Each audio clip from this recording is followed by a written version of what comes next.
আমি বলছি পাকিস্তান কেন সুযোগ পায়, তার কারণ লুকিয়ে আছে তাদের উপপ্রধানমন্ত্রীর স্টেটমেন্টটায়, যে আমরা জানি ভারতের ভেতরে পাকিস্তানপন্থী রাজনীতিবিদ আছে, মানুষ আছে, শুভাকাঙ্ক্ষী মানুষ লুকিয়ে আছে, যারা এত কিছুর পরেও পাকিস্তানকে অক্সিজেন যোগায় জেনে বা না জেনে। তিনি কার কার নাম নিয়েছিলেন, মমতা ব্যানার্জি পলিটিশিয়ান থেকে শুরু করে একঝাঁক পলিটিশিয়ানদের, তারা কি পাল্টা স্টেটমেন্ট দিয়ে এটা কাউন্টার করেছিল? ধরো আমার নাম তুলে কেউ বাজারে কোনো ক্রিমিনাল আমার নাম তুলে তার ক্রিমিনালিজমকে জাস্টিফাই করছে, আমি কানে আসলে পরে আমি পাল্টাই রিয়াকশন দেবো না, যদি না দিয়ে থাকি মৌনবত্ব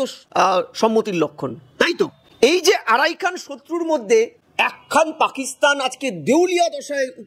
অবতীর্ণ হয়ে যাওয়ার পরেও ভারতের দিকে চোখ রাঙাচ্ছে, ভারতকে পরমাণু অস্ত্রের হুমকি দেখাচ্ছে, এটার কারণ আমাদের ঘরে লুকিয়ে থাকা শত্রুগুলো, যারা কন্টিনিউয়াস এই ধর্মীয় আইডেন্টিটির দেখে দেখে যখন বেছে বেছে খুন করা হচ্ছে,